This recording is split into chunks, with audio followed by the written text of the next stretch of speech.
The first thing that must be understood is that no face is innocent, and no face is guilty either. Every face is a map, and most people walk through life without realizing that they carry their entire inner history written on their skin, carved into muscle memory, etched into the eyes, folded into the mouth, and frozen into habitual expressions that appear even when they believe they are neutral. According to Jungian psychology, the unconscious does not hide itself forever. It leaks, and the face is its most faithful outlet. To read a face instantly is not to judge, but to observe without desire, without fear, without projection, because the moment you want something from a person, your eyes stop seeing truth and begin seeing hope or threat. The story begins with learning how to look without wanting. A person's face is not what they were born with. It is what they have repeatedly felt. The unconscious trains the muscles silently. Years of suppressed anger tighten the jaw. Long-term guilt lowers the head and pulls the eyes slightly downward even when the chin is lifted.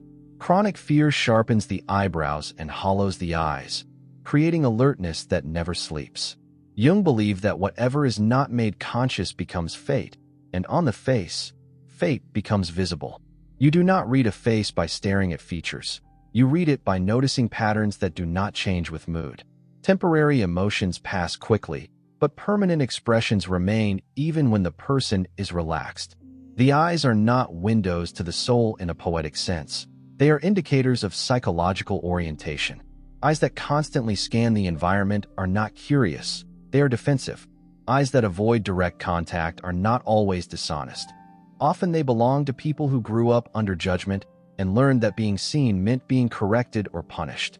Eyes that hold contact without softness often come from dominance patterns, where the person learned that power keeps them safe. Jung spoke of archetypes, and the eyes often reveal which archetype dominates a person's inner world. The child seeking approval, the warrior guarding territory, the victim expecting harm, or the ruler demanding control. The mouth tells a deeper story than words ever will. A relaxed mouth that curves naturally upward without effort usually belongs to someone whose inner world is not at war with itself. A mouth that remains tight, even while smiling, suggests a lifetime of performing happiness rather than feeling it. People who habitually press their lips together are often those who swallowed their truth for years, believing silence was survival.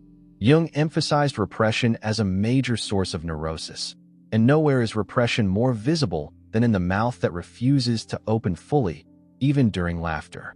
The forehead carries the weight of thought. Constant vertical lines between the brows reveal prolonged inner conflict, often from moral struggle or over-responsibility.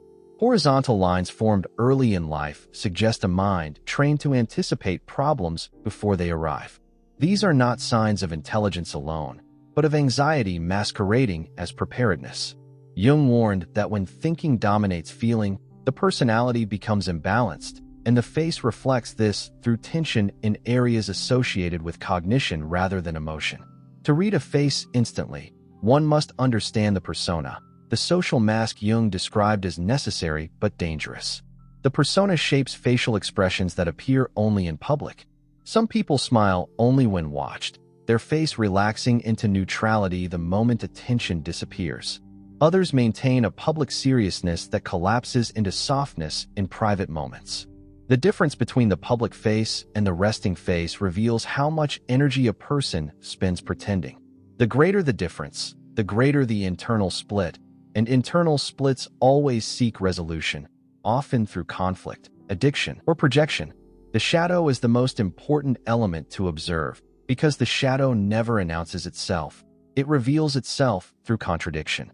A person who speaks constantly about morality often carries suppressed impulses beneath the surface. Their face may show micro-expressions of contempt or judgment when others speak freely. A person who claims to hate conflict but whose jaw tightens during disagreement is not peaceful.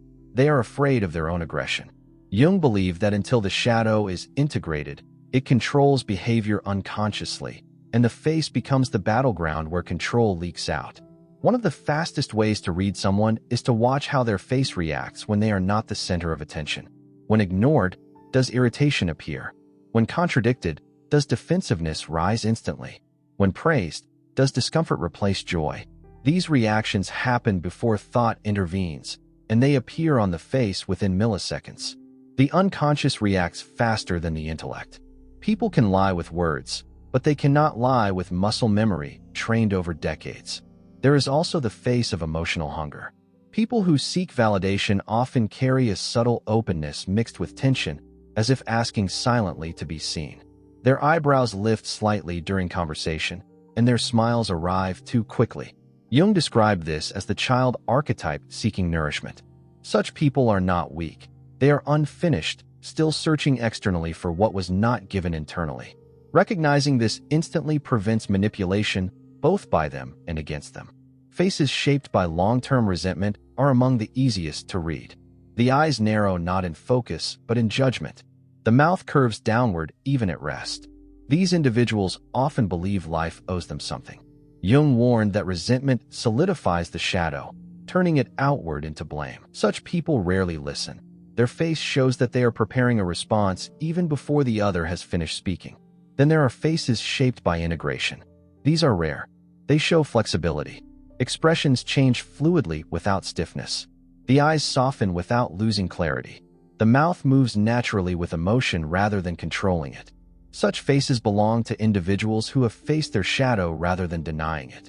Jung believed individuation was the goal of psychological development, and individuation leaves a signature, presence without tension. These people do not try to impress. Their face rests comfortably in itself. Instant face reading also requires observing asymmetry. Perfect symmetry is not human. Slight imbalance reveals dominant emotional pathways. A smile stronger on one side often indicates emotional expression filtered through habit rather than authenticity. One raised eyebrow may signal skepticism formed through experience rather than arrogance.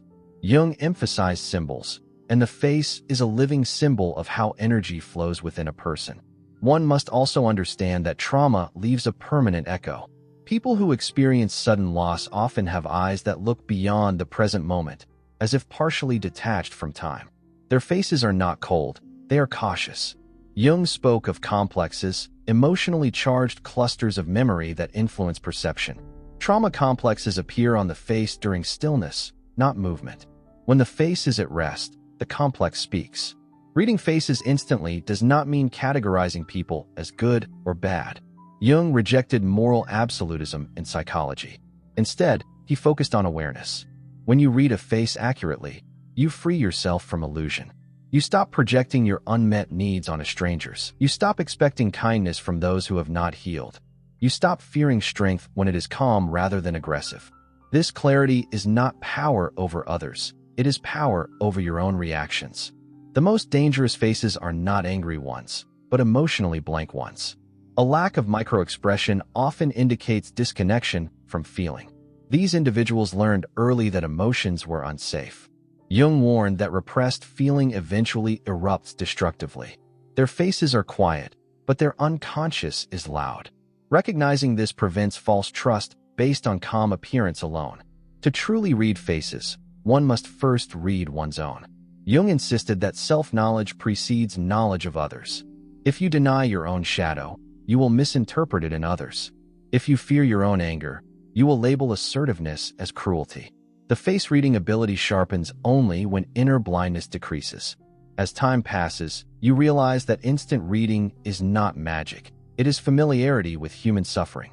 The more you understand pain, repression, fear, and desire within yourself, the more clearly you see them written on others. The face becomes a story not of deception, but of survival strategies shaped by childhood, culture, and unhealed wounds. In the end, reading a face instantly is not about control. It is about compassion with boundaries. You see who is capable of closeness and who is still armored. You see who listens and who only waits to speak. You see who lives consciously and who is driven by invisible forces. Jung believed that consciousness is humanity's greatest responsibility, and every face you read accurately increases your own consciousness. When you walk away from such understanding, the world changes. Crowds become readable. Conversations become predictable not because people are simple, but because patterns repeat where awareness is absent. You no longer argue to win, you observe to understand. You no longer chase approval, You recognize insecurity. You no longer fear rejection. You see it coming long before words appear. And slowly, almost without effort, your own face changes too. The tension eases. The eyes settle. The mouth relaxes. Because when you stop fighting the unconscious, it stops fighting back. That is the final secret Jung hinted at. The face reflects not who you pretend to be, but who you have accepted within yourself. This is reality of today. Please like and share this video. Thanks for watching.